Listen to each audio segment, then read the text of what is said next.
The tray clattered against the edge of the table. The young Marine hadn't even noticed her presence before shoving past. Muttering under his breath, frustration spilling from months of training and exhaustion, she froze, not out of shock, but out of disbelief. No one had ever dared to brush her off like that. Not here. Not anywhere. Yet he had no idea who she was. Before I tell you what happened next, tell me in the comments where you're rewatching from. I love knowing who's listening. Her name was Sergeant Maya Torres, and she had spent years shaping Marines into disciplined, capable warriors.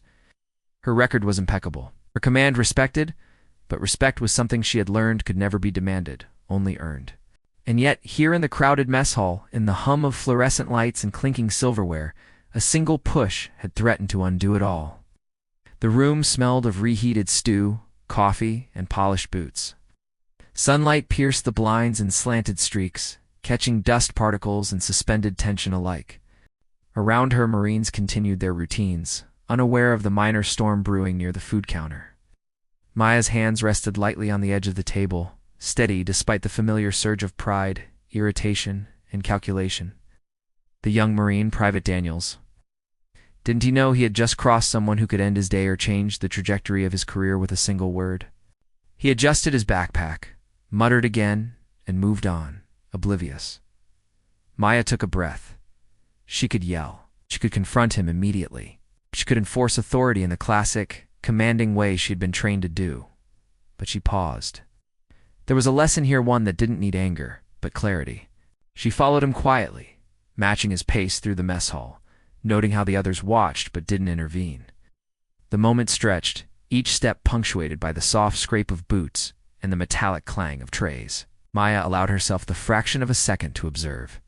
This Marine was competent, eager, but clearly exhausted. His impatience wasn't malice, was fatigued, frustration, and inexperience.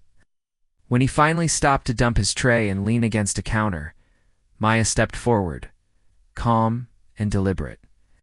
"Private Daniels," she said, voice even carrying authority without aggression.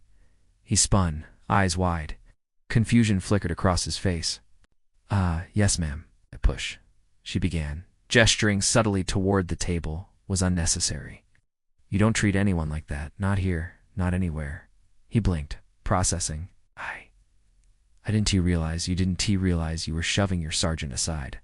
She finished for him. Her tone didn't carry anger, but the weight of expectation, of discipline, integrity, and the standards he was learning to uphold. The room seemed to grow quieter. Forks paused mid-air. Voices fell to whispers. Every Marine present understood, without her needing to say it, that this was not just about etiquette. This was about respect, authority, and the way they carried themselves under pressure. Daniels swallowed hard. I'm sorry, Sergeant Torres. I didn't know."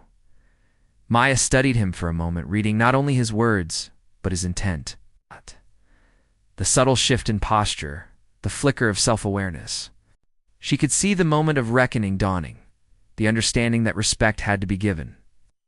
Even when unseen, even when the other person might seem ordinary or replaceable. "Apologies are only words," she said gently. "Actions are what show you've learned. Keep your eyes open, be aware of your surroundings, and remember, your team is stronger than your frustration." He nodded, a small, hesitant smile breaking through. Relief, pride, and humility mixed across his face. The room exhaled with him silent acknowledgement of the lesson delivered not by anger, but by poised authority. Then she stepped back, allowing him to collect his tray properly, watching him move through the mess hall again. He adjusted his stance, careful now, aware that one Marine could be a distraction, but a team could achieve much more. Every motion now carried thought, restraint, and awareness. For the onlookers, the lesson had been subtle, almost invisible, but impactful. The murmurs began to ripple, admiration quietly spreading through the ranks. Some whispered about her patience, some about her authority, and others about the quiet power it took to teach without dominating. Outside, the wind brushed across the base, carrying the faint sound of distant drills, the clatter of distant boots, and the echo of lessons learned in silence. Maya returned to her seat unassuming, yet fully aware that small moments like this one push, one correction, one choice shaped careers, lives, and the culture of the Marines themselves. Because leadership isn't always loud. Sometimes it's measured in quiet corrections, in calm interventions, and in seeing the unseen potential in others. Daniels finished his meal, no longer hasty, no longer unaware. He had learned more from a single interaction than from months of orders and drills. And Maya? She didn't need recognition, applause, or thanks. The transformation itself was enough. In the end, authority is earned not through fear or anger, but through presence, patience, and the courage to correct with clarity and compassion. Because respect isn't demanded, it's given, nurtured, and returned in ways that echo far beyond a single mess hall encounter. If this story inspired you, share it with someone who values quiet leadership. Comment where you're watching from, and subscribe to Whispered Words for more unforgettable Marine stories. Lessons of courage and moments of human connection.